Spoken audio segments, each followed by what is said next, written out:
And we're live. Pep Talk boys, joined by Jay, Alby. I'm Joe Pugh. We're back, mate. How are you? All good, Joe. All good. All good to be back. Especially talk boxing with you guys and that. And yeah, it's just nice to be back, mate. Nice to see you, and nice to be doing this again. So yeah, how are you doing? I'm doing really well, mate. Yeah, just glad to finally get back on the lives. Obviously, me and you, Kenny Ken, who's just in the waiting room here. We'll get him in straight away. How you doing, Ken, guys? how are you, buddy? All right, Ken. It's just it's a somber week or so. You know, we lost Pro Beez, who basically created this platform for us in terms of getting us all together to talk about sport that we love. And a couple of days ago, we lost someone who's very making waves in the boxing community as well, in the Arsenal community. It's a guy called Chig. He does a lot. He does watch-alongs with Lee Gunner on the Arsenal channels, Lee Gunner channel, and he's only 36 years old, and he passed away this weekend as well.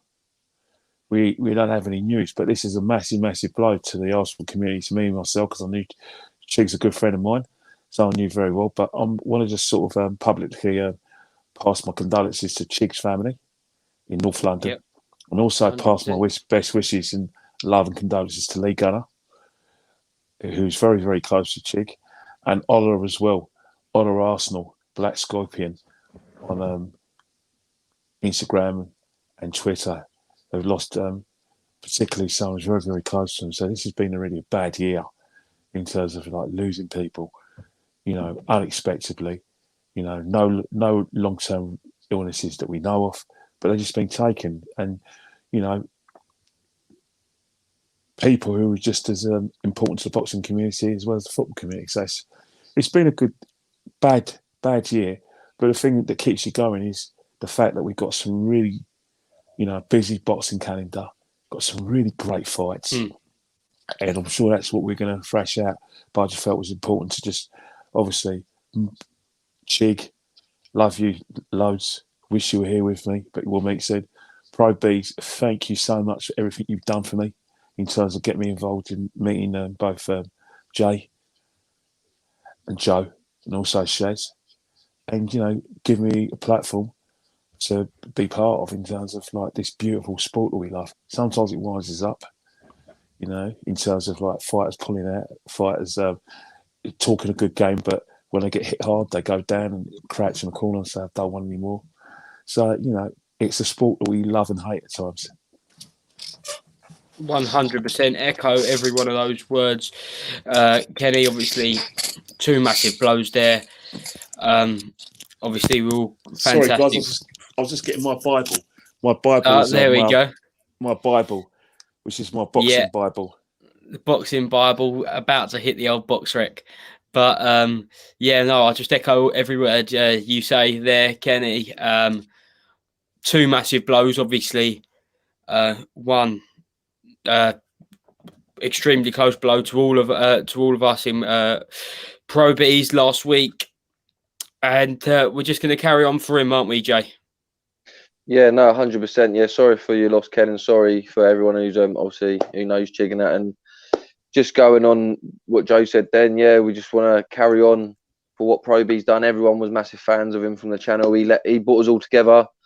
We wouldn't all really know each other unless it was for him bringing us together with this unit, this army of Pep Talk UK for us to talk boxing. And we just want to carry on and do what we enjoy doing, and obviously try and continue keeping Pep Talk in the world of boxing. And that's what Pro would have wanted, and that's what we're aiming to do. And obviously we want to say massive thanks to him for giving us that opportunity, and to repay him, we're going to work our asses off to try and keep, like I say, Pep Talk in the world of boxing and bring you all the biggest news and all the watch along. So yeah, we just want to keep continuing working hard, and from this day forward, we're going to try and bring you as much content as we can, and just enjoy boxing. Like Kenny said, when all these bad things happen, the only joy that you get is obviously the personal pleasures that we get, which is sport, i.e.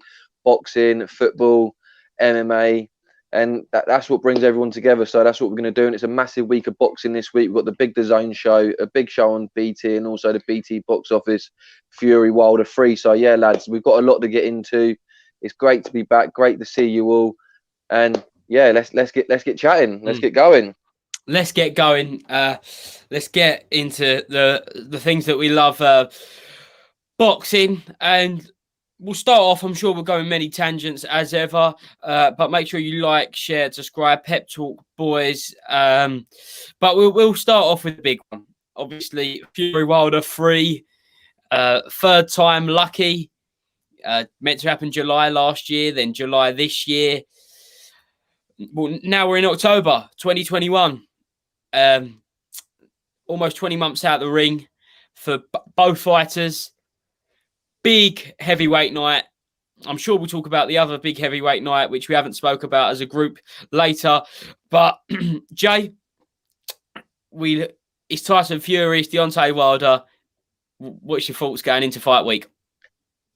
Well, we spoke on the phone and that, and I said I'm a little bit nervous when it gets to fight week, when it hits that Monday morning and it's the start of fight week. The butterflies start going for me and that, and I just feel like, as much as I think Tyson's going to win, and I do think he's going to win, the element of danger's there. We're all boxing fans. We're not stupid. We've seen what happens in fights and also trilogies. They don't always go the same way. So if Tyson Fury's not on his A game and Deontay Wilder is, that big right hand could come out. And look, I'm not saying he's going to be a world beater, but he's worked on some different attributes, Deontay Wilder. And until he gets in the ring and shows us what he's learned in that, it's intriguing to see what he can bring to the table. It all comes down to Tyson Fury for me. I don't know what you guys are going to think, but I just feel like, is Tyson prepared enough? To me, I don't know. I think he looks a bit tired, a bit rough this week. I don't know what you guys are sensing from a few of the interviews in that. Not really feeling the charisma. I do honestly believe that Joshua lost is a massive blow. I can see it in Tyson Fury, and when they bring it to his attention, I think that really hit him hard. So I think that he was obviously might have had a bit more fuel in the belly if AJ won. Not saying that he's not up for it. I'm just going to say we know Tyson sometimes struggles mentally, and that I think it just all comes down to how Tyson comes into this fight this week and what he can do. I think the only person that can beat him is himself. So look, I think Deontay Wilder's going to be 5, 10, maybe 15% better than what he was in the first two fights, and he was dangerous in them fights. So it means he's definitely going to be dangerous still in this fight. He's got a point to prove. He's a wounded animal, and all wounded animals are very dangerous. So, look, it's a very, very interesting contrast to this fight. I don't think it's as black as white as what everyone thinks. Fury's going to go in there and steamroll him. There's going to be some questions asked. It's just what they're going to be. So, yeah, I think Fury's going to win it, but I think it might be a bit difficult, more difficult than the first two fights. Definitely. Kenny, it's fight week, baby. How you feeling? Well, I'm very excited because I think, one of the reasons why, people in the boxing world are entertaining this rematch is because the fact that the equaliser is Deontay Wilder's right hand. He's knocked out 41 opponents. And one of the things about it is that Deontay Wilder can't be that bad as he was in the fight, because, I watched the fight over quite a few times, and everything he did, I didn't like. I'm always on about feet. His feet were ugly. Normally when you cross your feet, sometimes, you don't get you don't always get hit on a regular basis. He actually got hit on a regular basis. Tyson Fury connected when he wanted to, and he connected pretty early. I've never seen a fighter early on get hit repeatedly easily with a 1-2, a jab and a right hand. That doesn't happen. A professional boxer should never, ever, ever be able to do bang, bang on a regular basis. Normally, it's a feint, or move back, get your feet right, and the distances, and sometimes a miss. But Deontay Wilder, for some reason, I don't know what possessed him to fight like that. There's one thing, right, getting your feet wrong. But when you're just standing there and you're a target. He was a punch bag. He could never, ever allow that to happen again. Even it means doing the Deontay Wilder that, bowls and moves, gets tagged occasionally, but has that equal as the right hand. But by all means, be that fighter. But to to just, get shocked because someone managed to hit you with a jab and pretty hard, and then you all of a sudden you just stand there and allow yourself to get hit to the extent that he always finds a target. Poor boxing, hands down, wrong positions, getting yourself in a corner, getting yourself on the ropes. That was awful. Worst performances. Don't get me wrong, Tyson Fury forced him to fight like that. If you look at the start of the fight, Tyson Fury is like he was like, on your marks, get set, get ready, boom, go. And he ran towards him. Yeah, he ran, didn't he, to the centre of the ring straight away. And I'm thinking, what? And then, seriously, if someone's running towards you, you don't do this. And then when they hit you, you become a hitting target. Damn right Mike Breeden took you out. The only reason, because you were a hitting target. If you weren't as hit as much, Mike Breeden would not have thrown in the towel. I guarantee you that. There's no way you would have had your eardrum burst for a punch. Because Tyson Fury wouldn't have got that lucky if you had done the basics, which is get your feet right. Because everyone says he's got no fundamentals. That's open to opinion. But come on, mate.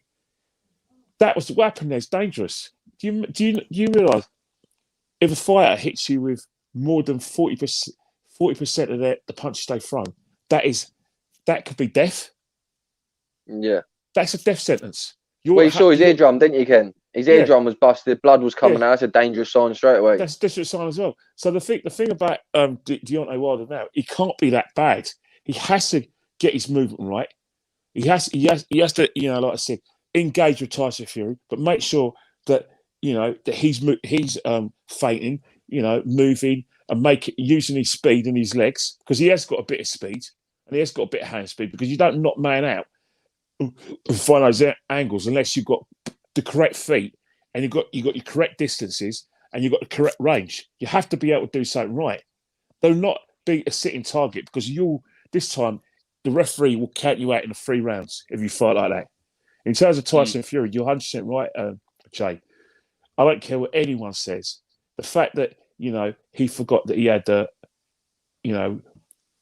well-oiled, inked contractual agreement, and that he decided to chase the money with Joshua, and then he didn't get his own way, so he said, "Oh, I'm going to punch him." If you're thinking about Joshua when you're meant to have a fight with Deontay Wilder, then your head's not right. Your head's not right. You could talk all you like, all right?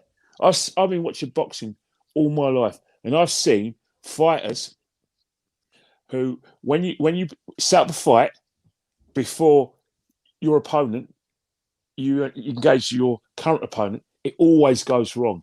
Always goes wrong. I don't care what anyone says.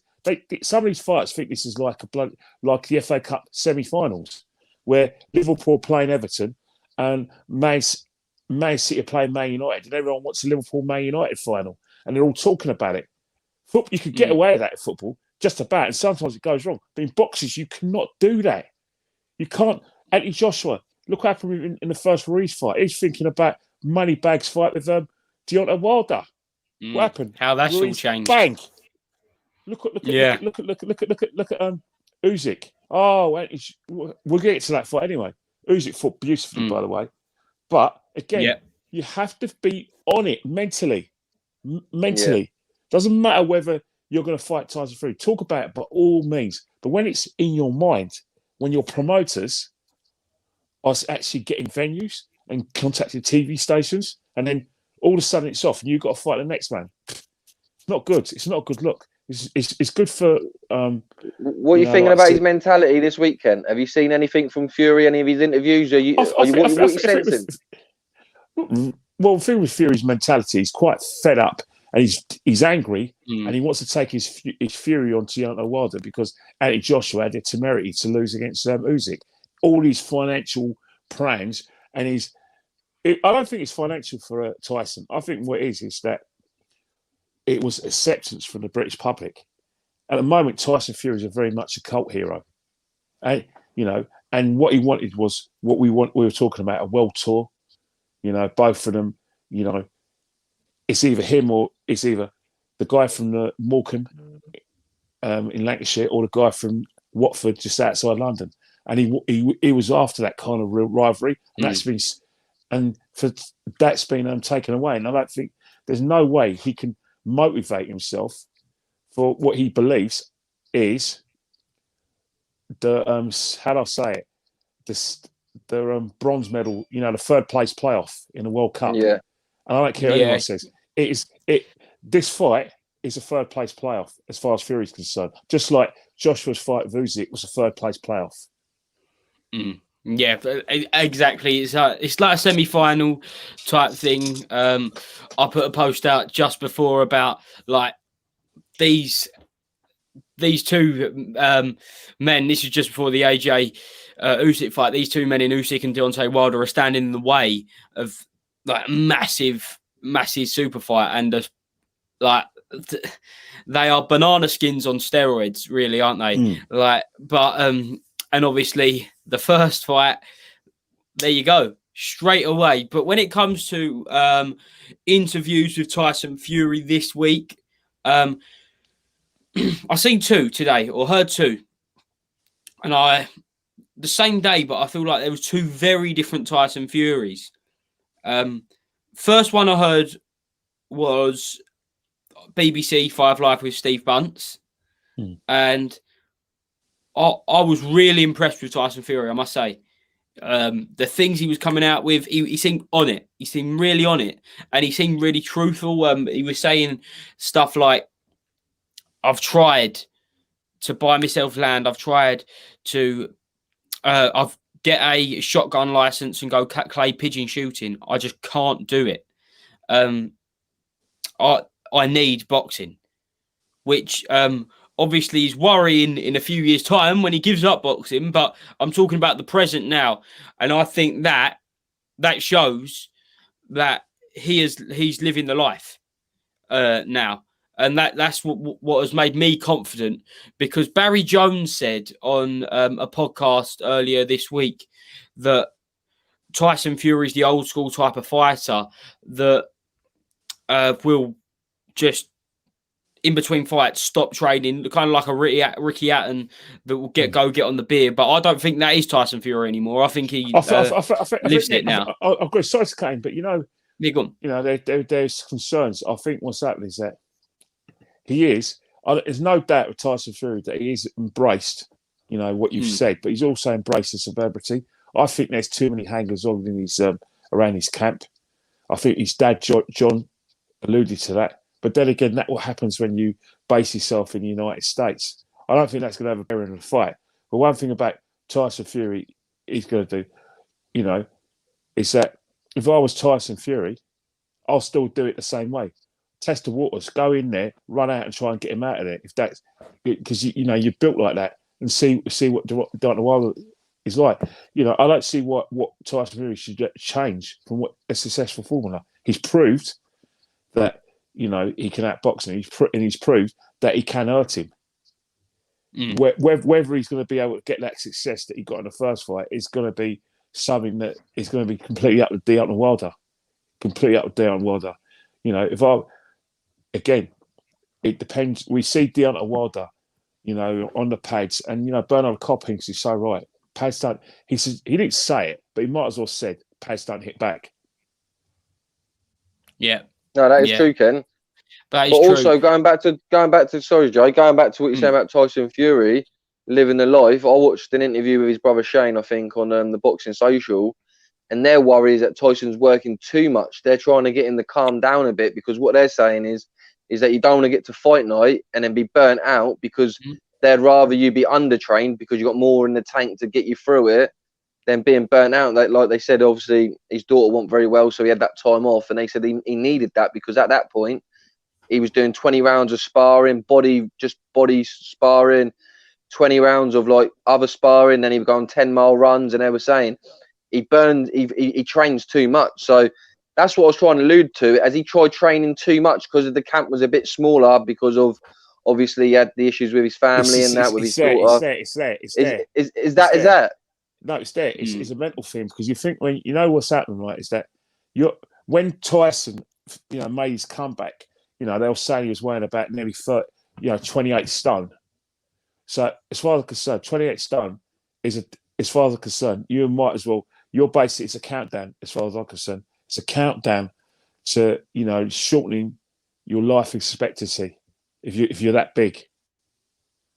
Because and if you're that big and you're piling more weight on. So what's happening right now, from a psychological point of view, he's lost the weight properly, and he's thinking, I can't go back there, because him putting on weight reminds him of the excessive drinking, the excessive eating, maybe other stuff he was doing, and it gets him back to that mental health state. So he's like Frank Bruno. Frank Bruno has to train every day. He has to, because he has to have some sort of activity and a goal in life. So when you see Frank Bruno, he's in fantastic shape. He looks well. Yeah, looks trim. Specimen, but he trains every day. He needs. I think they just want him to do light training, Ken. I think what he's doing is I think Tyson's doing too much intense training. What they're saying, like 20 rounds of sparring. Maybe on a rest day, he can just go for a walk. Yeah, but your body ain't going to keep. Yeah, but your body. He's your an body all or nothing type so much. guy.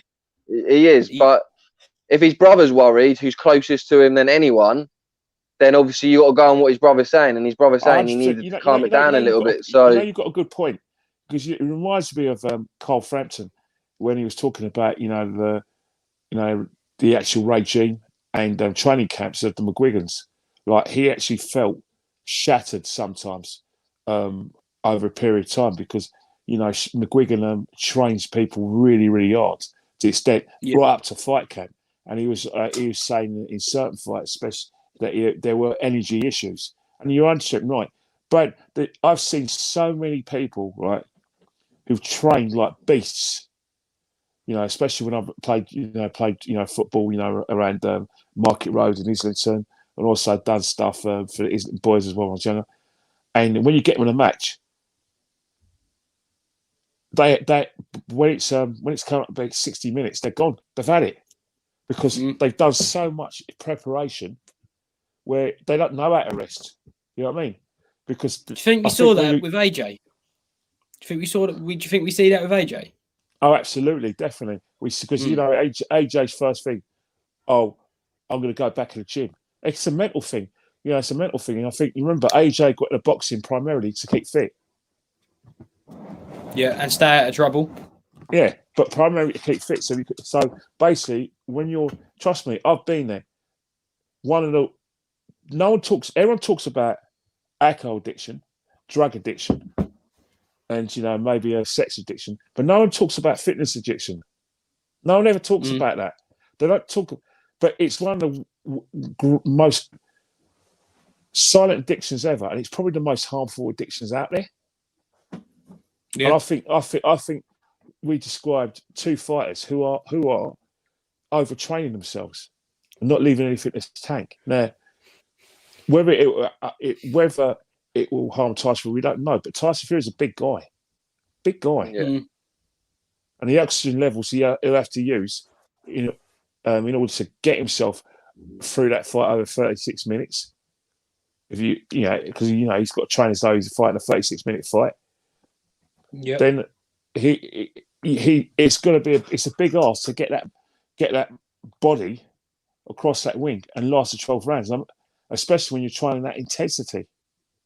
Yeah, and could the same be said for Deontay Wilder, though?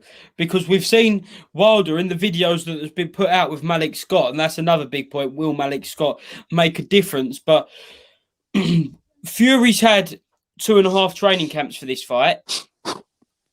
It looks to, from what we've seen online, Wilder's had one long continuous training camp.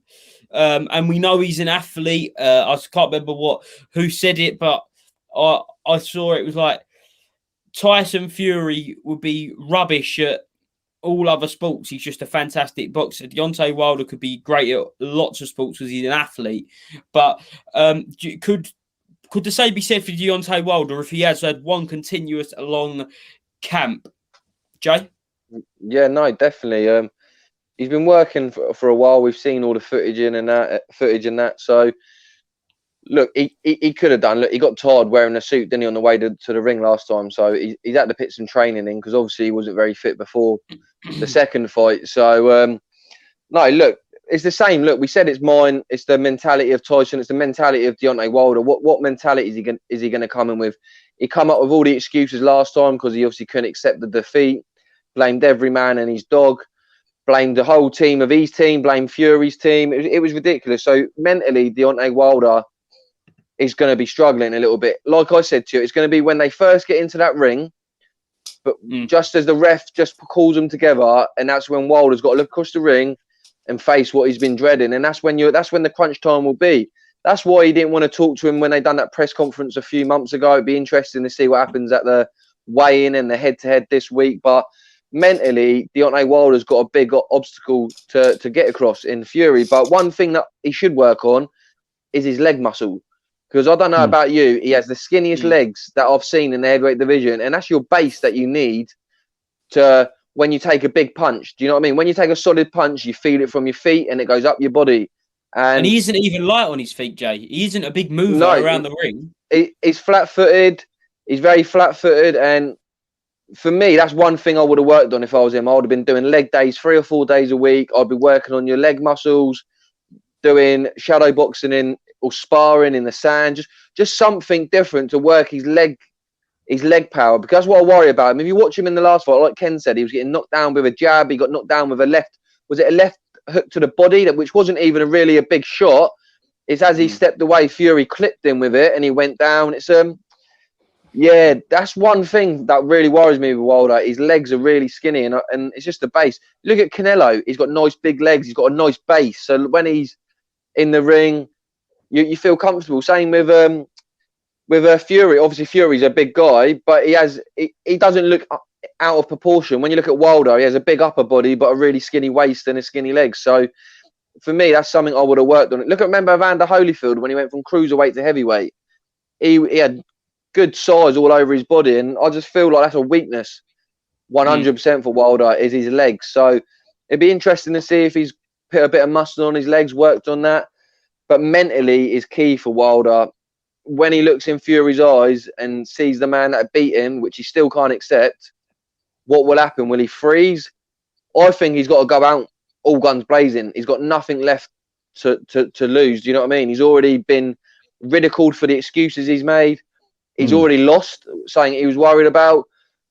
So, like Mike Tyson said, if I was Wilder, first 5 or 6 rounds, just give it all you got, because what else is there in the end? What else is there for him to do? And if he gets that big knockout, it's a massive statement. It's an absolute massive statement. So I don't want to beat him down too much, because I like to try and support as many fighters as we can. But obviously this weekend I will be supporting Fury. But if for Wilder, I'd like to see how his mentality is, and whether he's worked on strengthening his leg muscles. So if he's worked on them, he may have a bit more of a chance. But he's had Malik Scott. He may be fatigued and that, we don't know. Like you say, he's been in one big camp, but that's what makes this fight intriguing, I guess. There's so many different questions from the last fight that need to be answered, and hopefully at the end of this weekend it will be the end of Fury Wilder, because I think everyone's a bit bored of it, and I feel like Tyson's a bit bored of it. When he's speaking, it's like he thought this was done on the second fight. He thought it was done. Do you know what I mean? So I feel like he just wants to get out of the way. In the videos, you mentioned about Tyson's body shot to Deontay Wilder in their second fight.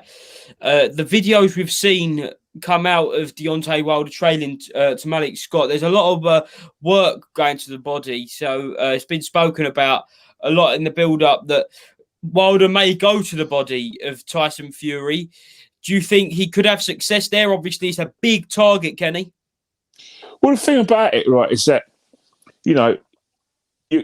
obviously the punch that knocks you out is a punch you don't see in around the head.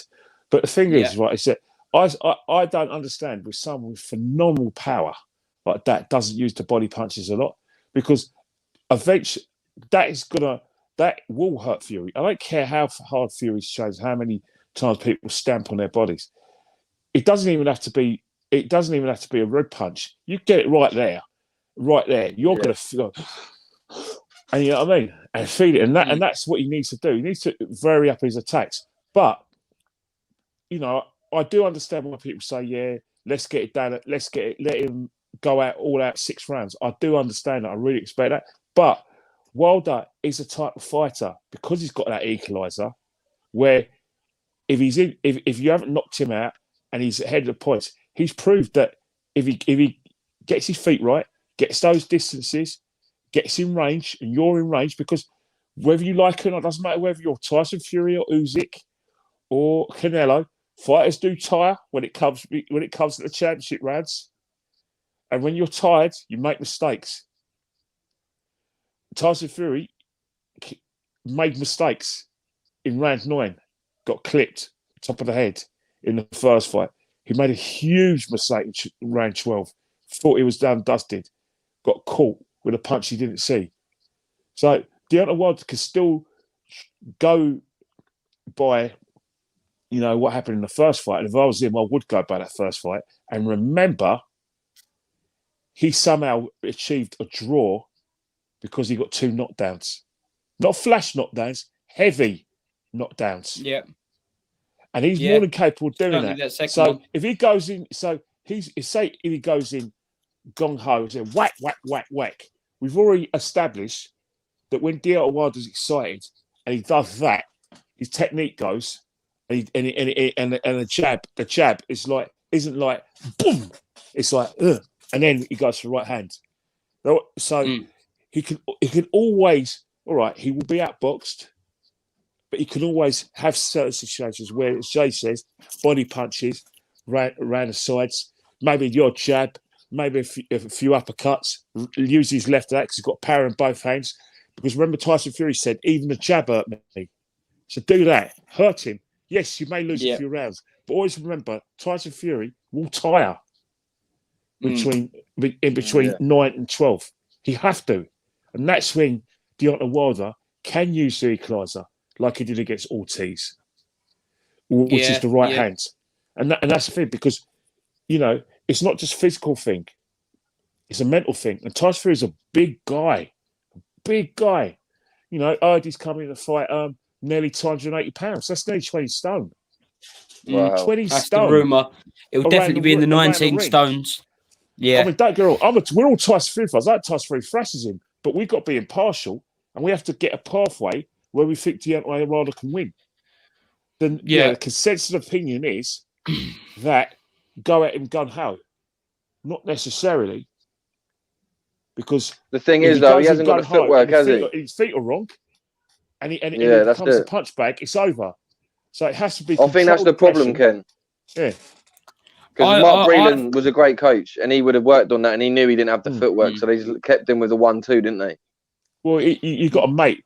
He's got a mate, but doesn't mean that mate is a bad coach. Remember, we had serious concerns when Dillian lost Mark Tibbs, and he got in. Xavier Miller. Xavier Miller. We had the same concerns when Fury got in Ben Davison. Yeah, so we didn't give Xavier Miller enough credit. The reason, because you've got to remember, Xavier Miller was around the camp when Mark Tibbs was there. In terms of like Deontay Wilder, Malik Scott has been around the camp for a lot of for Deontay Wilder fights prior to being made head trainer. So when a lot of these trainers, when they people like Xavier Miller and Malik Scott, they're actually promoted. Just like remember Pat, remember Pat, like George Groves' coach Paddy, number 2 trainer. Yeah, Paddy Fitzpatrick. Paddy Fitzpatrick. So Paddy, I've met him. Paddy Fitzpatrick. Paddy, I call him Paddy because I've met him personally. In person, we've had loads of chats at breakfast at George Groves fights. But when he got Paddy in, Paddy was already working with Adam Booth. Really nice thing. So a lot of those times, these promotions, so I actually know that fighter. Yeah, I understand that, Kenny, but I just personally, I'm not too sure that when you've got like an elite fighter in Mark Brennan, a more accomplished trainer,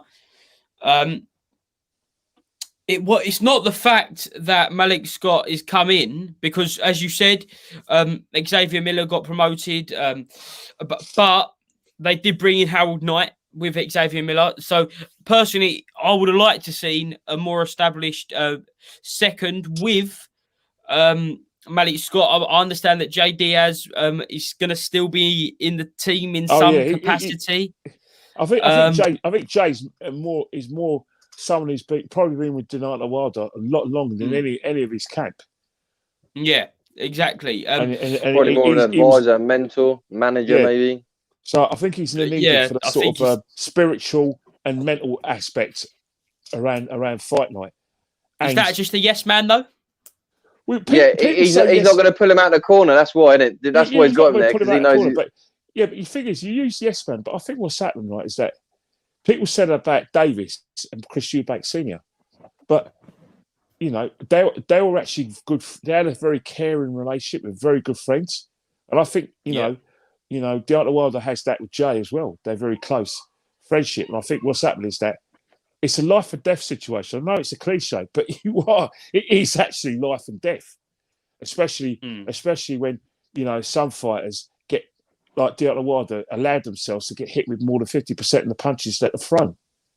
So you do need someone in there who actually who actually cares about you on a sort of personal level, not just on a professional level. But Kenny, if he cared about him, surely he would have threw the towel in. Yeah, but not necessarily, because the other day, normally what will happen is that he knows he's fighting mentally. Mark Breland took a cold-eyed approach to it. It wasn't done out of love. It was done out of necessity. Mark Breland was a paramedic that day.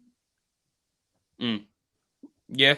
Jay was a mate who says, I want my mate to be happy, so I'm going to let him fight on. But a paramedic in Mike Breland went, nah. Now, people might interpret that and say that was out of love. What? Is that care, though? If Jay Diaz is saying it's your mate, you want to let him carry on. Yeah, but if you look at you look at fights, right? After a fight, the first thing you do, you see a doctor. It's not it's a male or female, and they're actually looking in your eyes, checking your blood pressure, everything. Mike Breland that day, last February, was just as much a paramedic as a coach. I mean, the guy's been around boxing for years. He's probably gold medalist. Gold medalist, yeah. And remember Mike Breland fought Lloyd Hannigan. Hannigan. Remember? In 1990? Not around, I think 1990. Battered him. Hall of Fame fighter, Mike Breland. Yeah, Hall of Fame fighter. So Mike Breland, he was like what I call the Thomas Hearn of the welterweight division, where no one rated his left hand, but it was his right hand was like a trunk. Bit like Deontay Wilder and Thomas Hearn. Both massive right hands. So he should have been thanked, shouldn't he? He should have been thanked after that fight, because Deontay Wilder would not be in this third fight right now if Breland didn't pull him out. Because I rewatched the fight. Yeah, but that's the problem. This is why I love Anthony Joshua, and this is why I love people that are gracious in victory and in defeat, because at the end of the day, that is a strong mentality there. I'll see a quote from Muhammad Ali today that when he lost his first professional fight, that he said he'll lose a lot more in life than losing this boxing fight. There's more to this life. Do you know what I mean? Which is true.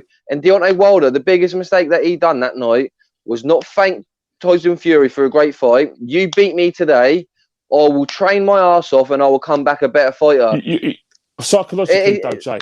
Psychologically, that's a weakness straight away. Yeah, but psychologically, not all fighters are that gracious. You can't go from calling someone a feather duster who couldn't punch for an overweight blah blah, and then this guy has come and beat you. It's knocked him down 3 times. Knocked him down. Yeah, it was very, very, very, very humiliating for him. And sometimes people don't deal with humiliation well. He can't take it. The reason why he can't take it is because of how he's been built up. He has had people be scared for their lives. I mean, look what he did to Spielka. Doesn't matter whether you think Spielka's a good fighter or not.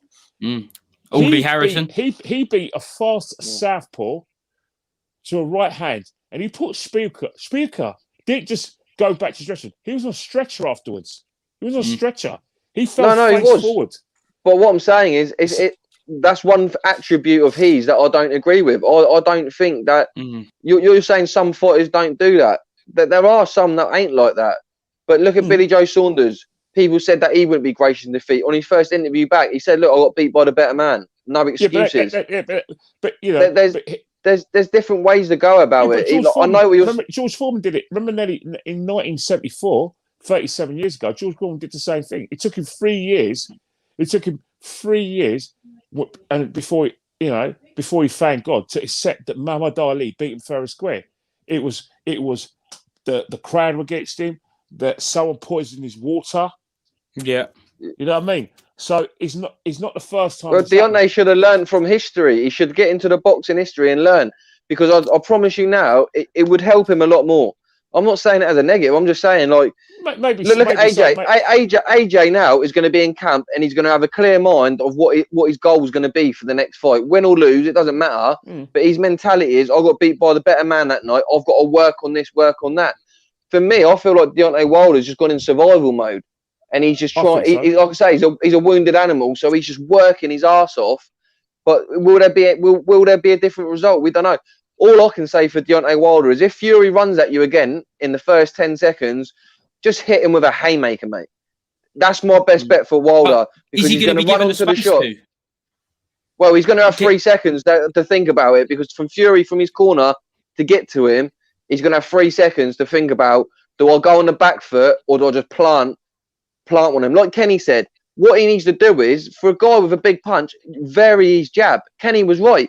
Jab to Fury's body, jab to his chest. Use the jab to set yourself up. One way to get an aggressive fighter off you is to use your jab. We say it all the time. If you got someone like a Derek Chisora on you, or someone like that, how are you going to get him off you? You use your jab. You double your jab up. You vary your jab. That's what Wilder's got to do, ideally. It's better said than done, but like Ken said, that's what he's got to do. Working on the body, as you said earlier, Joe, that could be a downfall for him, because as Tyson Fury said, someone asked him, what do you feel about Deontay Wilder working to the body? He said, well, it's going to leave him open for headshots. So is he technically that great? We've already established his footwork's terrible. So if he's got that better, that's going to give him a chance. But as he got the footwork, like Kenny said, we can all hit pads and look good. All 3 of us. Anyone who can train or do a little bit can look good on the pads. How many people have we seen look good on the pads? They get in the ring and it's novices. You know what I mean? You even got young Campbell Hatton, who's a professional now. He's probably training every day of the week, and that looks absolutely dangerous on the pads. But you get in the ring, it's a different ball game. It's like in football. You can look banging on a 5-a-side when you're training Monday to Friday, but when you get in front of 70,000 fans and you got players who are hungry against you, it doesn't always work out. So look, it's going to be interesting. And what I'm loving about this weekend is that you're going to get probably, well, what's going to happen? You tell me what's going to happen if Wilder wins. That's the question, isn't it? I think that's a great will there be a fourth? Will there be a fourth fight? No. Yeah. Well, will there? No. I think if morally, if I was Shelley Finkel, I'd just say, hang on here, go and fight Dillian White. Give him a chance. Bob Arum. And then have the fourth. Bob Arum's assuming Dillian White's going to beat Walling, and that he's going to push through for a Tyson Fury Dillian White fight. If you tough fight. Trust me. Really tough fight. I know it's a really tough fight, but I'll tell you one thing. We actually have more chance of seeing fighting Lord Lucan than that happening. It's not. What? You know what I mean? White Fury. I can't see it happening. I think if they both get through their fights, I think it happens February next year. I can't see Bob Arum work with Eddie Hearn. But they've done it multiple times before, Kenny. Like I think in that fight, I think the only fight that's going to make Bob Arum work with Eddie Hearn is if it's Joshua, and it's a world title. But is Dillian White? Is he not a fight by fight contract? Is he not one of them that does one fight by time? So he could maybe go over. It could do. But Dillian White isn't going anywhere. He's not going to leave Eddie Hearn. Eddie Hearn has got him. Previously, Eddie Hearn got him pay-per-views on Sky. Now he's got him a head. But Eddie hasn't got him a world title fight in 4 years, has he? So I think he's just going to go wherever he can get the title shot. That is another show. That is another show. That's another show. Because the reason why that's another show is because, we've had many discussions about the utility of promoters and what they actually do and what they actually do for their fighters and what they actually do for the fight game. And everyone seems to compare the promoters and have one promoter all out in front. Now, I'm not mentioning names, but invariably the promoter that's supposed to be like this great innovator when you actually look and say, well, actually, what is he actually put forward for us? Not much. He's earned Dillian a lot of money. He's Yeah, earned Dillian I don't think we're talking about a lot of money. promoter, but what we're trying to say is that in terms of prize fight, has he produced the fights? Has he got that fighter who he's got him a lot of money, but has he got him what he really wants? You know what I mean? And you got to give credit to Dillian as well, Ken, because when Dillian was fighting AJ for the British title or around that stage, would anyone have given him any chance of going and fighting the resume that he had and get the wins that he's got? Not apart from AJ, I think he's got the second best heavyweight resume. I think his feet were all wrong. You know, he was a knockout waiting to happen, but so was AJ, because AJ's head was too high. And that's where you got to look at fundamental trainers, trainers that are going to take a lot. We see Dillian there. He went to Mark Tibbs and he worked and worked and worked. Yeah. He went away, had fights away from home, and then you see him have that slow rise.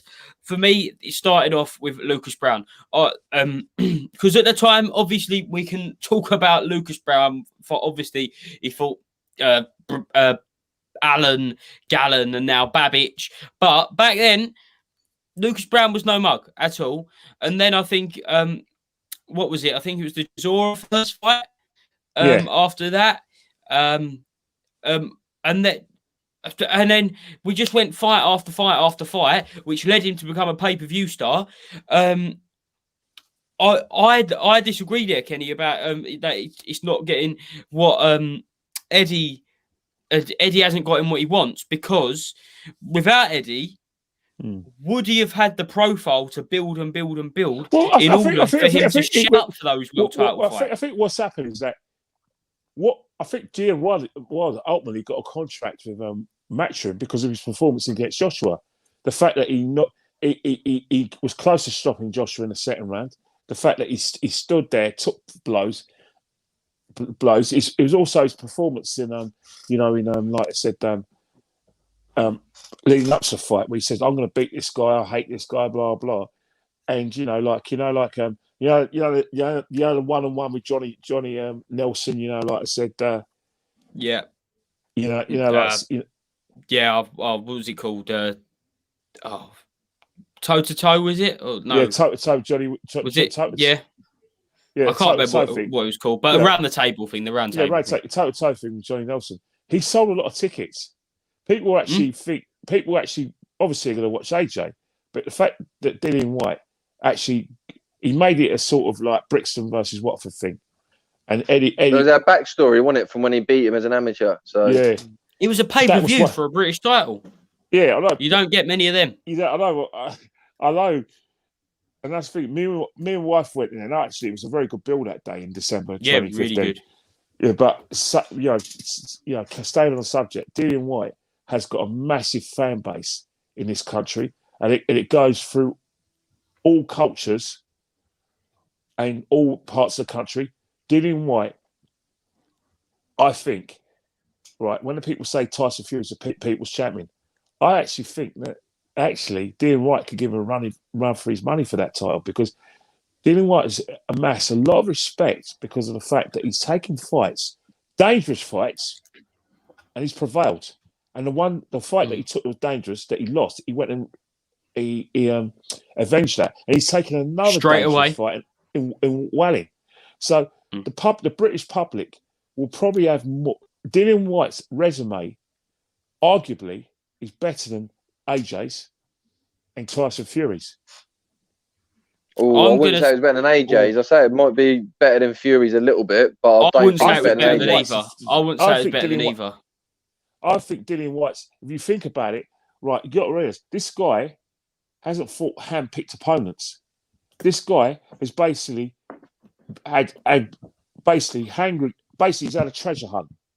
But normally when you have a treasure hunt where it's full of like clues to get a treasure, they put hand grenades as clues rather than actual genuine paper clip clues. It's hand grenades. Every fight Dillian White has had since Lucas Brown has been a hand grenade. Yeah, I agree. I think they've all been top 10 opponents, but I just feel like AJ's ones have been top 5 opponents, and I feel like Fury's is a bit different because Fury's had the Klitschko and the Wilder, which are two massive names. Massive. But the fight, absolutely massive. But the in-between ones are not so great. So it's like Fury's is like if you win the FA Cup and you beat Chelsea and Man City probably in a semi-final and final, but the 6 rounds before you had League One teams. But with White, but you he's have to had look at consistent. circumstance. Yeah. No, that is true. No, I'm not disagreeing. I think I'm just trying to work out who I would put above. I'd say the 3 big fights that Fury had, 2 Wilder fights and the Klitschko fight, probably shades it a little bit. But overall, if you look at the last 10 fights, you'd say White's probably had the consistently better opponents fight after fight. Welling's is a massive, is a hang. Basically, it's a detonator that can go wrong for Dillian, but he still wants that fight. Yeah, I think it's a tough fight. I don't think it's a very tough fight. I'm going to make a bold prediction here. I'm going to say that Otto Wallin is Dillian's toughest fight since Joseph Parker. I genuinely think that. But I'll just read out Dillian's resume here because don't get it wrong, it's a great resume. But I genuinely believe a lot of that is because he wants to maintain that pay-per-view because he needs a dance partner. Oh, 100%. But I'll just go from Dave Allen. From Dave Allen, which was his first big rebuild fight after the AJ fight. I think it was 2 fights after the Joshua fight. We're now in 2016. So we go Dave Allen, which at the time, a very good win. Dave Allen was undefeated. He was 9-1. Then we go with Ian Lewison. That was a Brixton derby. Ooh. Solid opponent. Yeah. Solid opponent. Then we go Chisora first fight. Great fight, obviously. Great build-up. Had everything about it. And I genuinely believe if that fight didn't happen, Dillian Whyte may not have even become a pay-per-view star because a lot of people who didn't know Dillian Whyte or only knew him for losing to AJ, obviously looked at what Derek and Dillian done, and whether it was real or not, the market employer was absolutely fantastic for that. Then Malcolm Tan. I don't even remember that fight. I'll be completely honest. I think it was in the States, wasn't it? And then Robert Helenius, who's coming off the back of a massive win against Adam Kalnacki, and we'll get that rematch on the undercard of Fury Wilder this weekend. Going to be brilliant. Then we got that Lucas Brown fight. What a KO. What a KO. Then we got the Joseph Parker fight, which was obviously really dangerous. If it had lasted another minute, would he have been knocked out there that night? Well, he was a clear winner even before that thing. He battered him, beat him up, Joseph Parker, but then he ran out of steam. Funny that another big guy ran out of steam in the 12th. Yes. Then we got the Derek Chisora second fight, which was Chisora winning, could you say, until we got knocked out? The Chisora second fight? There's always a case for Chisora winning, but I don't think he would have got I don't think he would have got the I think it would have been a split and Dillian Whyte would have won it again. And it don't matter, does it? Because he got knocked out. It's not... just trying to see if the scorecards are on BoxRec here. No, they're not, unfortunately. But yeah, no, they're not on there. And then after Chisora, we had Rivas. That was a hard fight. I like that win. I like that win for Dillian, and that obviously got really badly shadowed because after that is when all the drug revelations come out and his horrific accusations that obviously he should have sued the WBC, sue them. Yeah, and then Marius Wack in his fight obviously later that year. We'll write that one off because again, you look at it, circumstance, which I think is a massive thing in any boxer's career. Povetkin, I don't even like slate White for that at all because it's just one of those things. It was just one of those one-punch knockouts that just come from nowhere. And then you got Povetkin, and now you got Otto Wallin. Where do you rank Otto Wallin in amongst all of those opponents, Jay? Well, obviously when Fury fought Wallin, everyone was like, who's this Swedish guy? Who's Fury fighting? And obviously they obviously knew a bit about him. He gave Fury a tough fight, and any other fight could have easily been stopped. That eye injury was horrific. If you remember, for Fury, I think it was in the 4th round, early in that fight. Yeah, and I think most fighters could have been stopped there, but credit to Fury carrying on, and credit to Wallen for giving it a good competitive fight. I think, has he gone on? I think he's gone on. He's beat Dominic Brazil since then, who's obviously he beat seen Travis Hoffman, which is a good, like, solid, low level, like that mix between gatekeeper and contender, which for a comeback fight I think is really good. I think that was his debut on PBC, so I'll be happy with that. And then a comfortable, dominant performance against Dominic Brazil, which I think was a great performance, and for me gets a lot of plaudits, that fight, because we see Brazil, obviously he's a contender. He hasn't beat the biggest names of opponents, but you see he had the 1-round shootout with Deontay Wilder. He went 7 rounds with Anthony Joshua, which was the longest anyone went with him before. I think it was before the Klitschko fight even. I think AJ was unwell that night. So again, circumstances. But yeah, that win showed me, it not even about the opponent. I watched it, and I think it was on the undercard of an Adrian Broner fight, and it just showed me the skill that Otto Wallin's got. So I'm really looking forward to Wallen versus White on the 30th of October. Oh, definitely. Yeah, The thing is, definitely. any fight, any time Dillian White's fighting, I beseech everyone, get a ticket. If you can't get a ticket, you know. Are you going, Ken? No, I'm not. I'm obviously not some reason I can't go to. I was just trying to sort of, kind of calm down because there's preparations been made for other important stuff. Yeah. But the Joshua fight was something that me and the wife just thought we'd have as a treat. And, obviously we may get into that because we haven't spoken to each other since then. But yeah, I'm sure we will. Yeah, but what I will say right now is that I'm a gooner and I hate everything about Spurs, but bloody hell, were we treated well in that stadium? It's a beautiful. Oh, briefly lost Kenny there.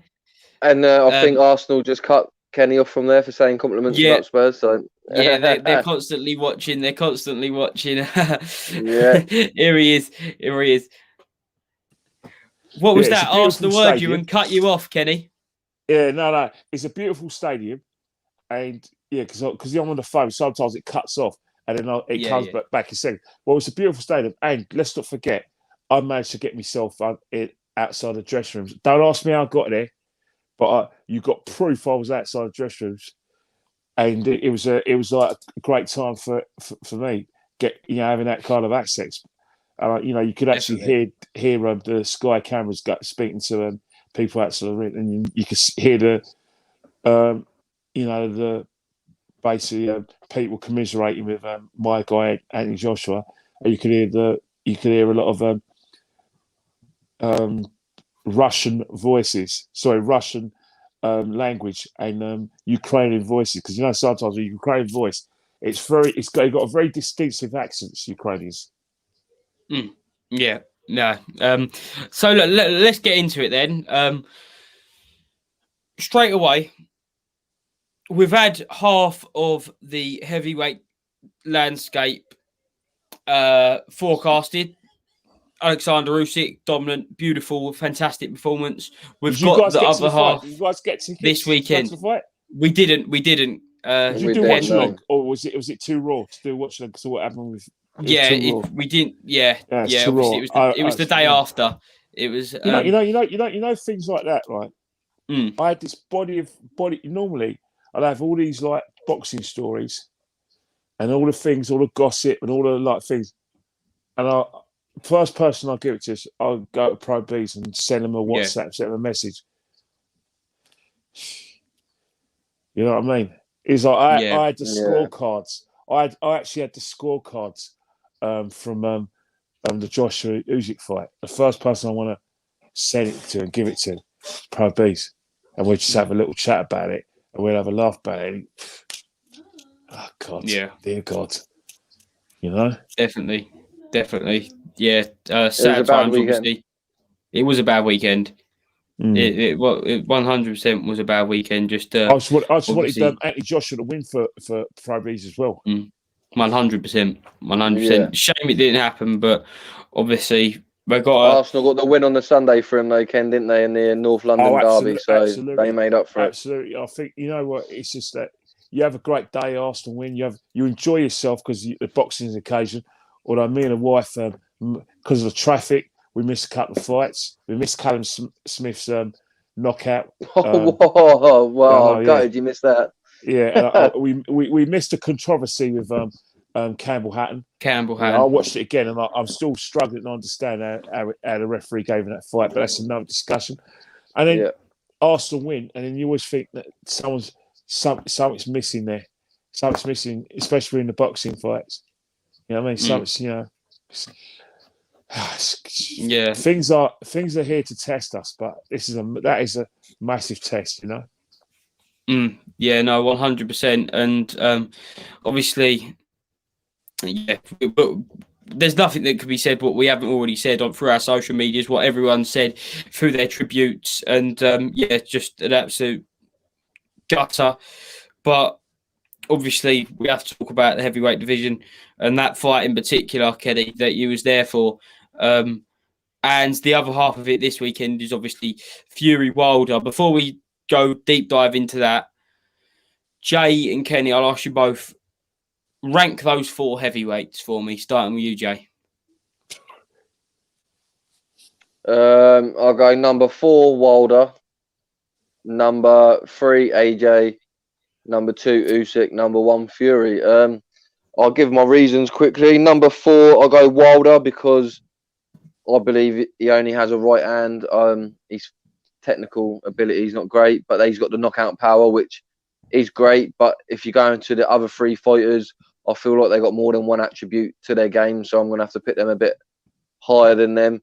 So yeah, Wilder, I think that he's got the hardest punch out of all 4 of them, but technically, I think he's probably not as great as the others. AJ's a 2-time world champion. Nothing but love and respect for AJ for me. I just wish he'd go back to his old style, putting it on you, a 1-2 straight down the pipe. Not nice and simple, but effective. But he's trying other different stuff at the moment, which hasn't worked well. And I can't pick the guy that just beat him above him. So AJ's number 3 at the moment. Number 2's Usyk, because obviously he's the world champion. He's got 3 of the 4 world titles. And he's just beat Anthony Joshua, and you got to give credit where credit's due. He was the undisputed cruiserweight champion. He's gone up, and now he's the unified heavyweight champion. So look, he's got to be number 2, and then number 1's Fury for me, just because he's the most legitimate heavyweight out of him and Usyk, who are 1 and 2 at the moment. He's the WBC champion, and yeah, I think he's. At this current time, right now, in October 2021, on this day, Tyson Fury's number 1 for me. But Sunday morning, Wilder can go from 4 to 1. So this is really? The difference. You know what I mean? Well, look. Before AJ fought Usyk, I probably would have had AJ maybe number 1 for me personally. But okay. Usyk's beat him fair and square, and the tactics were completely wrong. And on that night, the better man won. Anthony Joshua said that himself, so I can't argue with that. So he goes above him to number 2. So look, it's a great time to be a heavyweight. Let's be real. But for me, Wilder has to be number 4, just because he's got a 1 trick. It's a very effective 1 trick, but you got to go through the resume and the fighters. You got a gold medalist in Usyk, undisputed cruiserweight champion, unified heavyweight champion. Anthony Joshua, another gold medalist, 2-time world heavyweight champion. Got Fury, the lineal heavyweight champion, the current WBC champion, never lost a fight. And then you got the Bronze Bomber. Yeah, he was the WBC champion, but he was a bronze bomber, not a gold bomber. Do you know what I mean? He technically isn't, for me, out of the 4, he technically is the worst. But people will come say he will knock you out, and he could knock any of them 3 guys out. But for me, he's number 4. So yeah, I'll let you guys run over who you think, but there's my list. Go on, anyway. Kenny. Out the big 4, who's in 4th to 1st, mate? Well, it's very difficult to score because, Jay's correctly right. You can't knock Anthony Joshua, 2-time heavyweight world champion. Has a great chance to make it number 3 because of a rematch. You've got Tyson Fury with his body of work, excellently skilled, the best technical fighter out of all of them. Usyk is just one of the best. He's probably got the best boxing skills, probably superior to Fury's. And he's a 2-weight world champion. I don't know, 2-weight world champion. And then you've got Deontay Wilder. He's got 41 knockouts. He's been a champion for, what was it, before Fury took his championship? He was champion for about 5 years? Yeah, but he's knocked down 37 binmen though, Ken. It is quite deceiving. You say that, but at the end of the day, you can't take his achievements random because at the end of the day, people 20 years later are just going to they're not going to talk about whether he's a bum or not. They're going to just think, well, they're going to look and say, well, look what he's achieved. And I think to be in the top 4, you have to look at all their achievements. But for me, Usyk, number 1. Number 2, Fury. Number 3, AJ, 2-time world champion. Number 4, Wilder. But it's too close to call in all 4 things because there's arguments for all 4 of them. Because the reason why I say there's arguments for, I do not believe in this day and age that any fighter in this division is going to go unbeaten. Whether it happens this weekend, whether it happens in early next year in March and April, or whether it happens next year, no heavyweight is going to go unbeaten because the heavyweight titles, scene, if you go through all boxing organisations, it's too strong. It's really strong. There's some really good fighters. It's not as weak as it was prior to dare I say it, the Klitschko's domination. Now, let's throw some of the names in there that we ain't spoken about. We've got Andy Ruiz, Dillian White, Joe Joyce, Dillian White. If you have to pick one though to put in that top 5, I'll ask both of you. That one who, if out of them all, not taking away whether they've had a world title shot in the past or not, if you had to put one at number 5, both of you start off with you, Ken, who would it be? Just that one name at number 5. Dillian White, all day long. Do you agree, Jay?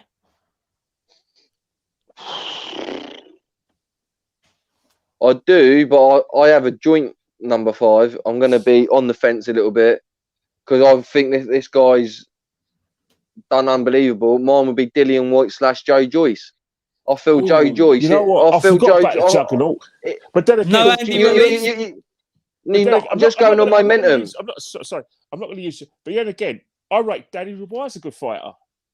Despite the fact not in the top 10 though. No, not at the moment. He's not the top 10. But he's probably a couple of fights from getting to top 10 and even in the top 5. I think a great fight would be Dillian White, Joe Joyce. I feel like that would be a perfect world title eliminator. I feel like whoever won that fight would definitely 100% deserve a world title shot. If I was Dillian White, I'll use my boxing. I use my boxing and box. And try and win them points. Don't try and knock the guy out because you'll get yourself knackered and he'll end up stopping you. And make sure I'd work the body. Work his body, but make sure you use your jab properly and you double jab with this guy. Because I tell you one thing, his single jab is just as effective as a double jab. And Ken, he's a heavyweight who doesn't get tired. Joe Joyce gets better as the rounds go on. And he gets better the later the fight. 35, isn't he? Yeah. That's what I'm saying. He deserves to be in the top 5, I believe. I feel. And momentum. Yeah, I'll ask you this then. So we'll go through both Joyce and Dillian. Both of you, does Joe Joyce beat Deontay Wilder? Yes. I don't know. I don't know because the reason why I say I don't know is because the reason is that I don't care whether Joe Joyce could take a punch or not. You could until you've been hit by Deontay Wilder and caught clean. We don't know. But what we do know is that Deontay Wilder is clearly the hardest hitting heavyweight out there. Does Joe Joyce beat Anthony Joshua? Oh, I don't he's know. got a chance. I don't know. I don't know what Joe Joyce would turn up. If I gave you a tenner, Joe Joyce is the put some money kryptonite on it. to a lot of these fighters. He's the hardest fight for all of them. That's the answer, Joe. If you said until a he'd year be the ago, hardest fight for any of them, until a year even ago, Fury. we wouldn't have this conversation. No, I I thought disagree. that Daniel Dubois. I still say it before he was stopped in the 10th round. I had him ahead of my cards. I had him around ahead. So what does that say about Daniel Dubois? Because he was. I think I had it the other way. I think I had it 5-4 Joyce, but it was really close. Right, at round 10, what was your scorecard? Round 10. How many? It was 5-4. For me, Joyce. I had it 5-4 Joyce, but I could have easily had it 5-4 Dubois. Because two of the rounds were really close. Yeah, it was a close fight.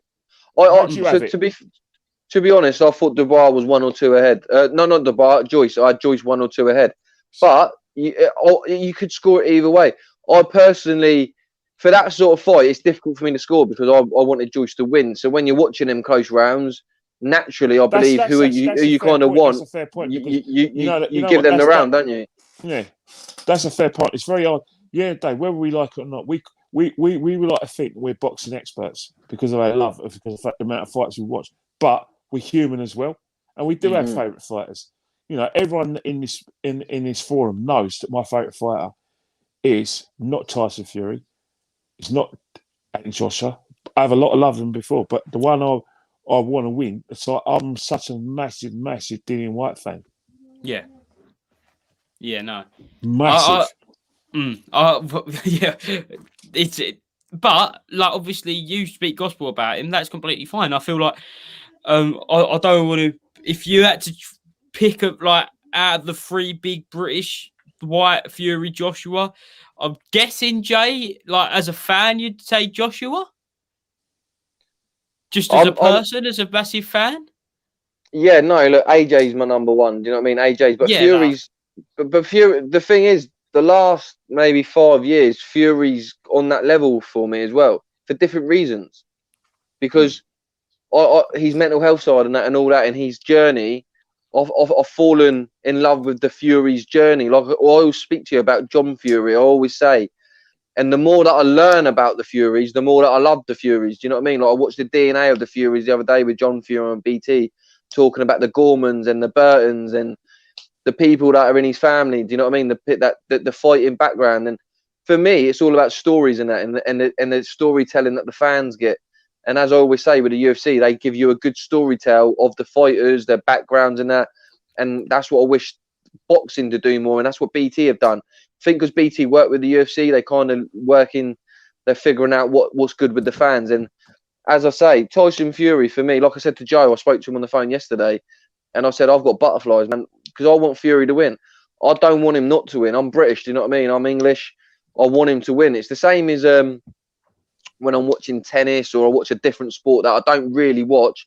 But if I see an English person or a British person in there, I want him to win 100%. So for me, look, I love Anthony Joshua. Anthony Joshua is my guy, and I would never, ever go against him.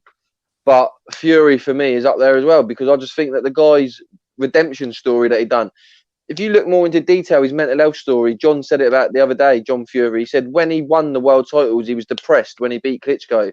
And then within a day or two, the IBF have took the world title off him. And boxing didn't help him. Boxing did not help him in that situation. And the IBF need to look at himself. They're having issues at the moment with Lopez. You know the reason why boxing didn't help him? Because he's not a champion they wanted. Yeah, it's disgusting. It was disgusting. They thought Pulev was going to do it because Pulev was the IBF mandatory. That's why they put the IBF trinket on the line. They thought Klitschko was going to do it and then called the IBF mandatory for Pulev.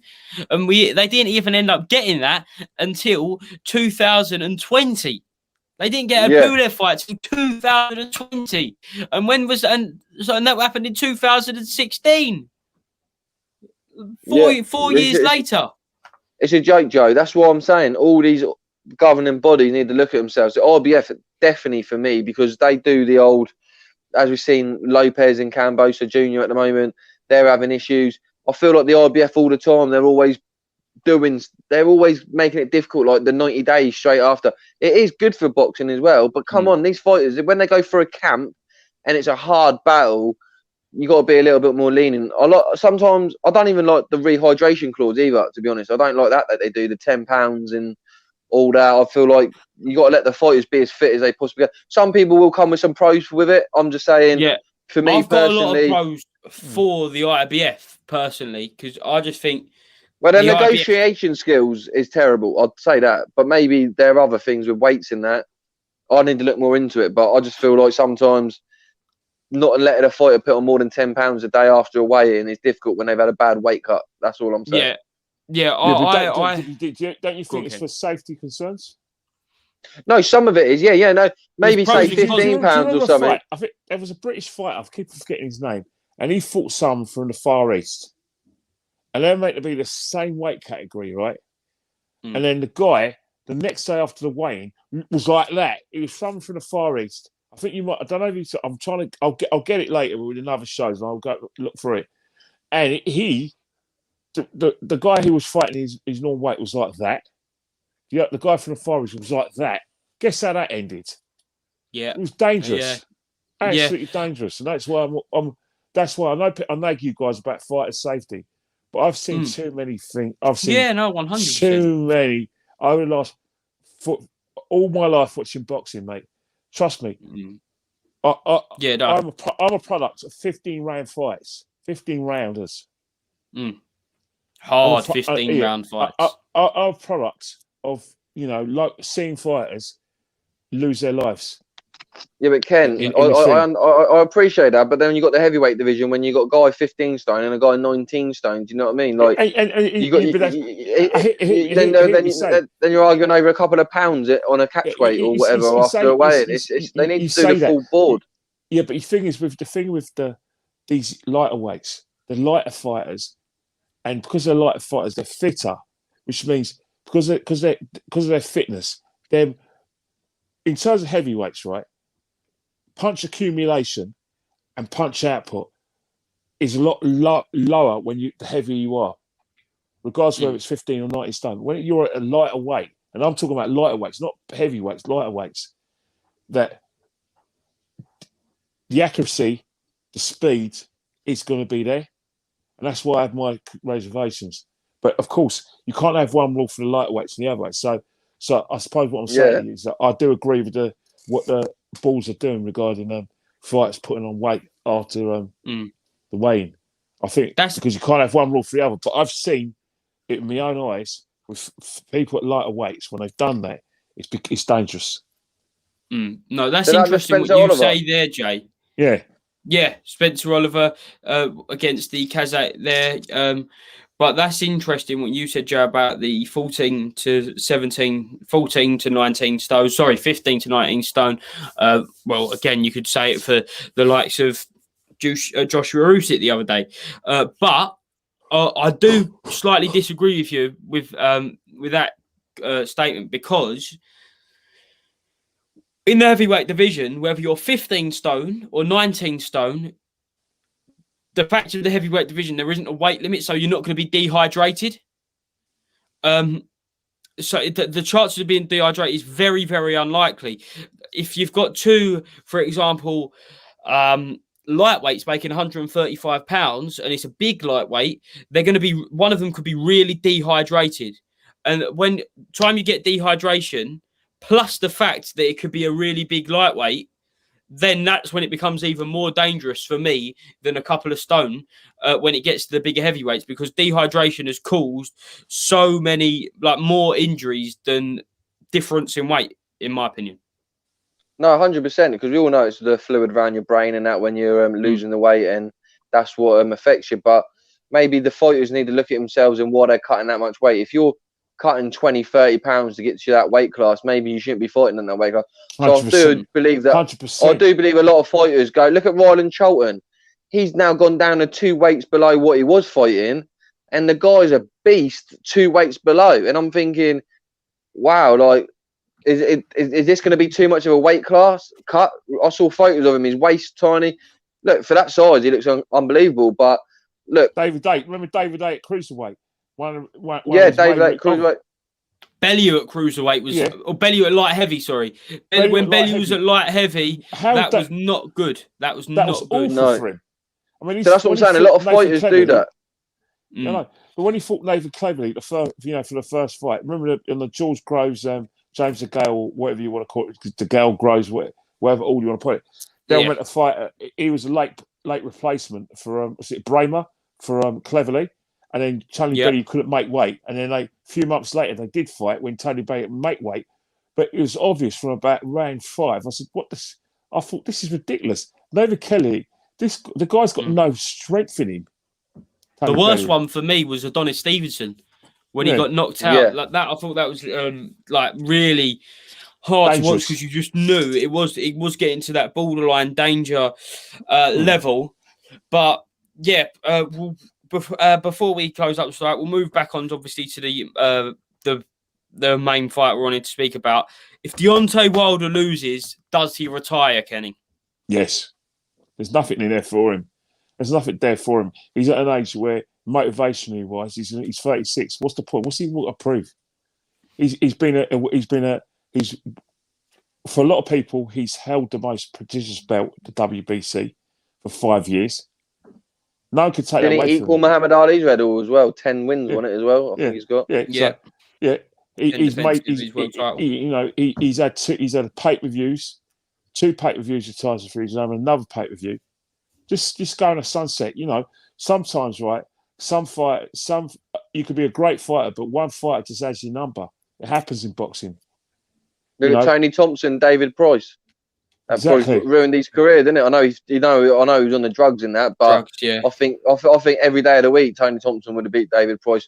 Not because David Price wasn't like as good as him. I just think, like Ken says, someone just has your number, don't they? Exactly has your number. George Groves has never taken his defeats to Carl Froch, but Carl Froch might have got help from Howard Foster, but in the second fight, Carl Froch put his lights out.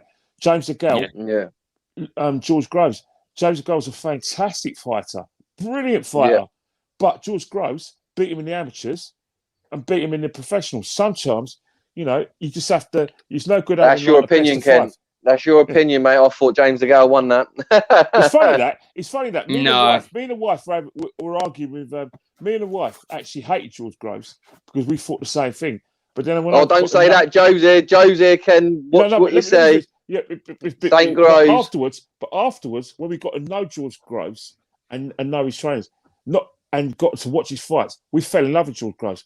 To this day, I'm still gutted that George Groves lost to Carl Froch. It hurts me. I actually take it personally because when we went to Manchester, I so badly wanted George Groves to win that fight because he actually talked me into thinking he'd win it. And guess what?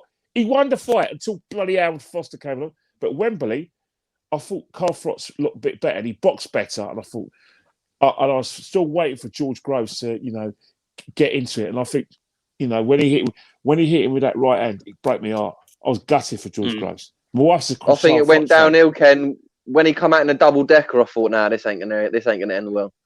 When he come out in that double decker. No, he looked fantastic. That's what I meant. Yeah. He just looked too good to be true. I thought he ain't gonna have the greatest entrance and then win as well. He's gonna get knocked out. One of my all-time favourite ring walk songs as well. Let me One of my all-time favourite ring walk songs, Spitfire.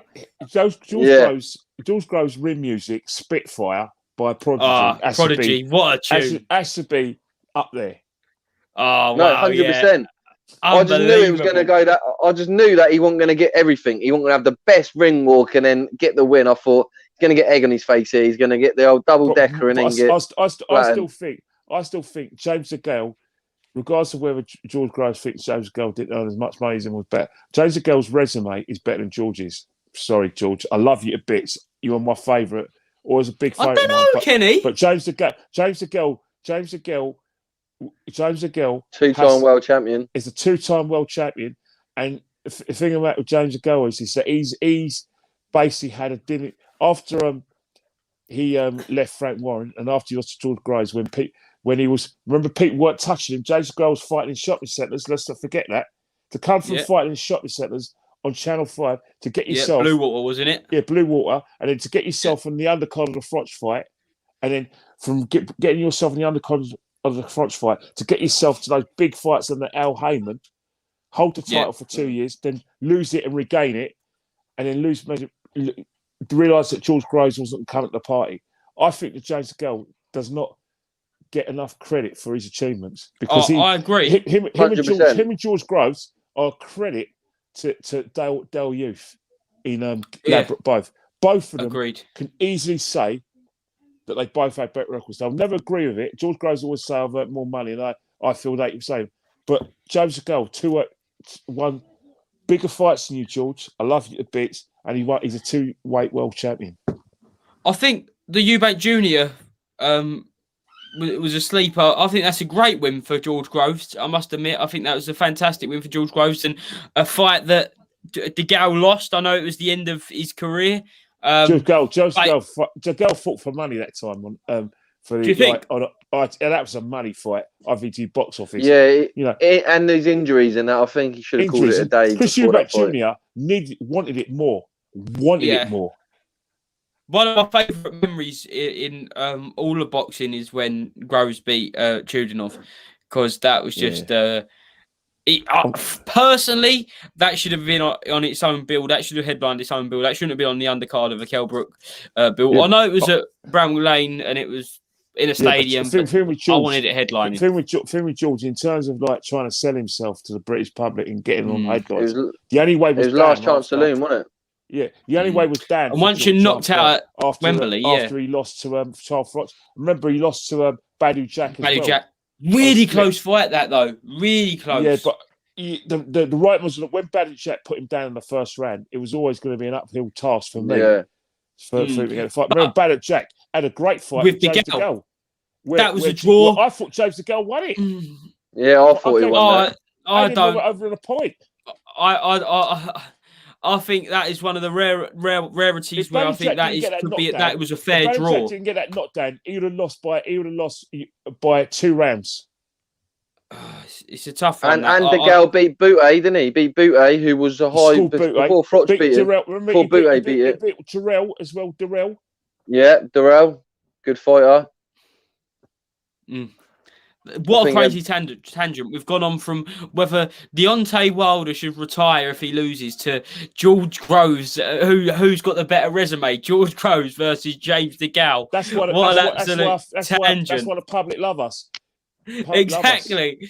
Jesus. I will go back to that though, Joe. I will go back to that. Do you think he should retire if he loses, Joe? I think he will retire. I think he will retire if he loses. I don't think he should. I think he should show he's a champion. All the good champions over the years have come back. Look at AJ saying, "Look, I'm going to come back. I want to be a 3-time world heavyweight champion." Muhammad Ali. I think he was a 3-time world heavyweight champion. Where is the fights with Deontay Wilder? If I was Deontay Wilder, if he lost to Fury, not even that. Look, we just announced it. Andy Ruiz. You bang Andy Ruiz out, you're back in a world title fight because Andy Ruiz is up there. You fight a Dillian White, you bang out Dillian White, you're back in there. If I was Deontay Wilder, you bang out Joe Joyce. There's fights there. If I was Deontay Wilder, I'd do one thing and one thing only. Let's not have the debate and let me do what I do best and let me see if he makes a mistake and I can put him out. And then I'm back in a big time. Yeah, I think the heavyweights are that big at the moment that you're one fight away of getting back in there.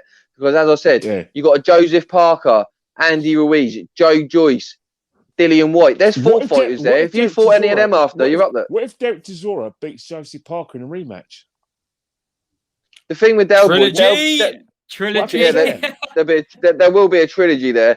But with Del Boy, I feel like as soon as if he fought a Wilder, I think Wilder would smoke him a little bit. Oh, I just think he'd just knock him clean out. I just think it would be a knockout. Yeah. 100%. But for me, I like to see a championship warrior spirit. And if you lose, it doesn't mean you've lost. You learn from that. And the thing with Deontay Wilder, he struggles to learn from these sort of situations, as we said. I would like...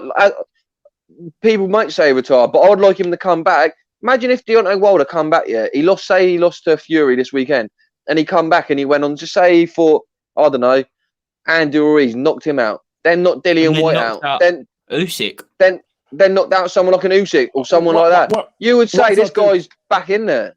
Like thing I do agree with 100%. you, though. One thing I do agree with you, Jay, is that we because the boxing landscape, especially at heavyweight title division, is so good.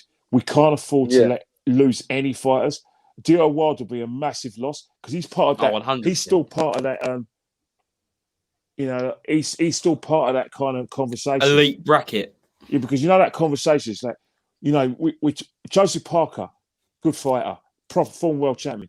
Ruiz Gina, former world champion. Anthony Joshua, 2-time world champion. Usyk, two weight champion. Tyson Fury, Wilder, former weight average champion. Dillian White should have had a fight. Joe Joyce, Daniel Dubois. Now we're talking about Hellenius. Then we got who else we got? We got Hunter. Yeah, Mogul Hunter's there, floating around. Walling. Yeah. Loads. Rivas is still with us. David Hayes just done a comeback. No, thank you. Why? Anyway. No, we're going to see John Fury versus David Hayes. No, thank you. John Fury versus David Hayes. You know what? I didn't even mention Lanius, but then again, you look at the undercard for come on, undercard brilliant. for that fight in Las Vegas. These are all good heavyweights. I didn't Frank mention Sanchez. Hergovic. I didn't mention Hergovic. Yeah, Hergovic, brilliant. Oh, El Animal. How have you not mentioned him? Yeah. El Animal, mate. Was it a African guy? Was it Ajaka? The winner of FA Ajagba versus Frank Sanchez on Saturday, for me, goes top 15.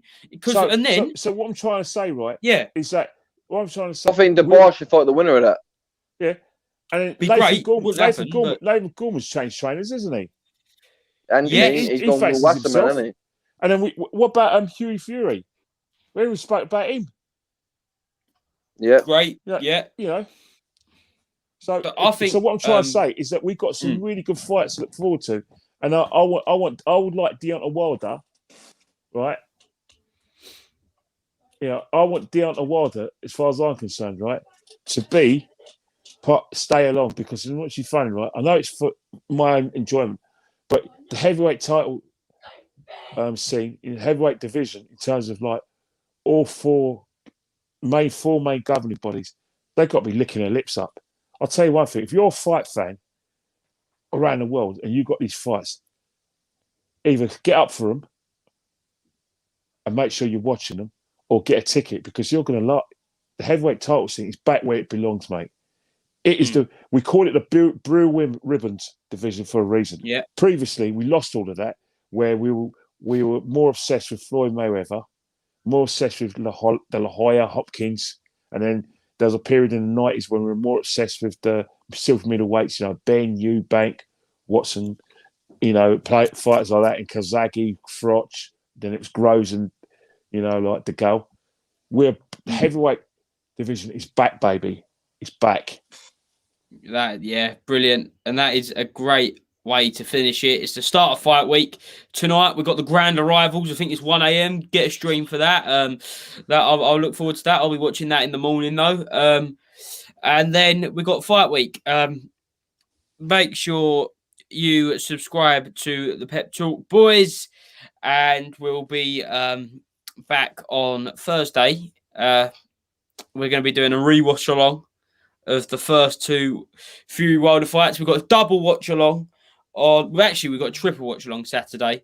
We've got a double watch along for the BT and the Zone show. Cunningham versus Foster and Fowler versus Smith, which two great builds, especially Liverpool. I'm giving Smith either late stoppage or a unanimous decision. Jay, what you got? Mate, I'm buzzing for that DAZN show. That is a card. So DAZN, fair play for that. Mate, I love a Liverpool bill. I'm sure you boys do. Them Liverpool bills are always fire. I've been to one of them. It's a great night. Yeah, so have I. I've been to one of them. It's really good. Yeah, exactly. Always fire and that main event. It's a tough fight. It's going to be either the young lion of Fowler, I think, looks really good in his last two fights with McGuigan. He's either going to prevail and get a points win, or the old dog, the veteran, the wily ex-world champion, who I'm a fan favourite of, Liam Smith, will, like Ken said, will get a late stoppage or a points win. I rate Smith. I think he's fantastic. I think he's a great boxer. He's only ever lost to the highest of quality opponents. I Is thought he he the won his best out last of all fight of in them, Russia. or do you still think Callum's the best? Callum's the best for me, and he proved that at light heavyweight in his last fight. That's going back to weight again. He admitted it. From the John Ryder fight, he felt weak and he felt he wasn't making the weight as comfortable. You saw that knockout on that AJ build. That was the Callum Smith of old. You saw it when he beat George Groves as well. Callum Smith is a great fighter, but Liam Smith's right up there. Let's not forget Stephen Smith was a great fighter. Should have maybe won a world title. Definitely beat Abraham. Paul was handy. Paul only lost to good fighters. He only lost to good fighters as well. You know. Yeah, Paul Smith. James Agal took him in the ninth round in Liverpool. George Groves. But he should have beat Abraham, shouldn't he? That was a win. I thought he beat Abraham easy. Yeah, but when he fought Abraham. To beat Abraham, and then also obviously, he had the sort of catch weight of Andre Ward when Andre Ward was trying to get himself up that level for light heavyweight. So he's only lost to good fighters. Yeah, exactly. 100%. And then Stephen Smith was a good fighter as well. A credit to sport. Credit to sport the Smith family. Got a lot of time for the Smith family. So yeah, I think Ken's they've all seemed to have left Joe Gallagher. Yeah.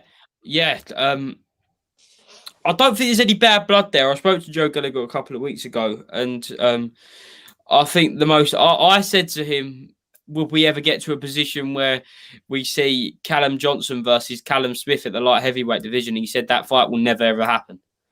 So I don't think there's any bad blood between them. I think just a parting of ways, and I hope that is the case because obviously we like amicable splits when any relationship in any thing comes to an end.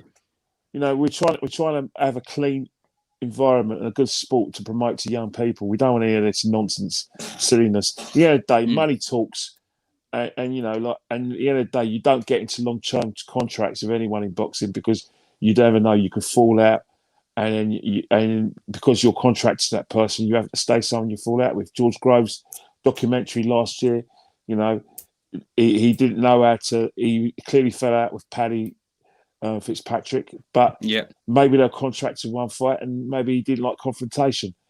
Obviously there was he wasn't happy with Adam Booth because he thought Adam Booth took too much credit for his career, and he finally found the right trainer in Shane McGuigan, who he felt was more humble and put him first. Sometimes it happens in boxing. I mean, Anthony Joshua's got a happy medium with Rob McCracken. My wife says to me, he needs to leave McCracken to get the best out of him. But it's more. Sometimes it's more than that. It's more than that. You know what I mean? You can still, if you've got a trainer that you trust, you can still improve with that trainer. And it's like Bob Arum says: if you want loyalty in boxing, get yourself a dog. But thanks for joining us today, Jay and Kenny. It's been good to get back. And again, smash that like button, notification bell. 7 o'clock on Thursday. We've got a rewatch along. 7 o'clock on Saturday, we've got the UK show watch along, and from 11:55 Saturday night into Sunday morning, we've got the Fury Wilder free watch along, and we've got some big interviews coming out as well this week. We are truly back, and thanks for joining us, Kenny. I fully enjoyed it, and I just want to say before I go, Pro Beez, rest in peace, my brother. Love you so much. You will never, ever be forgotten. You left a body of work. Cheek, my brother, fellow North Londoner, fellow Gooner, fellow boxing fan, fellow Ebo man, Nigeria. Rest in peace. You led your life. Both of you led your lives very well. You left a body of work, great memories. It's just that, it's sad for both your families that you've been taken away way too soon. 100%. I couldn't say it better. Jay, anything else you'd like to say? Just everyone, please support the channel. Look, we were Pep Talk UK. That was Pro Beez' body of work, his art, and we really appreciate that. But we've now gone on to this new platform, which is still part of Pep Talk UK as the Pep Talk Boys. So if everyone could please get their support behind us, as Joe said, subscribe, hit that notification bell, and also like the videos. But look, Ken, what are you doing this weekend? Where are you watching the fights? Are you watching it with your missus? Are you going to come on at some point? You're going to do some reactions with us? You know what's happening, right? I'll do my very best. The Tyson Fury fight, you've got to know. I don't know how, because it's going to be too late. We're going to watch it together, but I think it's going to be probably a breakfast in bed situation where definitely. where you watch the fight at bed. So if you want me and a wife to do like analysis in bed, by all means. Ken, we need the views at the moment, so that could be very, very fantastic. We'll put a paywall up, Ken. As long as you're in your vest, Ken. You've got to be in your vest, and then we might get going. I don't know. I've got this Arsenal dressing gown here. This is an Arsenal dressing gown. You might see that. No, Ken, we said we want viewers, mate. We don't want to lose viewers. So, keep the Arsenal dressing gown off. Keep the Arsenal dressing gown off. Yeah, but like I said, definitely, like, I'm sure you'll be doing other shows. Yeah. Obviously, I know. Kenny, when we've got the shows this week, if you want to jump on any of them at all, you know where we are. Just drop us a message and don't worry we'll let you know for next week's schedule. There you go. We can't get away. Emmerdale, I don't watch much of Emmerdale, and EastEnders, I don't know whether the Slaters are still in it, so I'm sure I have some time. That is my one, EastEnders. I'll have to admit, I'll be watching that on catch up later. You are an EastEnder, I am an EastEnder, definitely. Thanks everyone for watching. We hope you enjoyed Fury versus Wilder 3. Let's get it on. We'll see you soon. See you later, guys.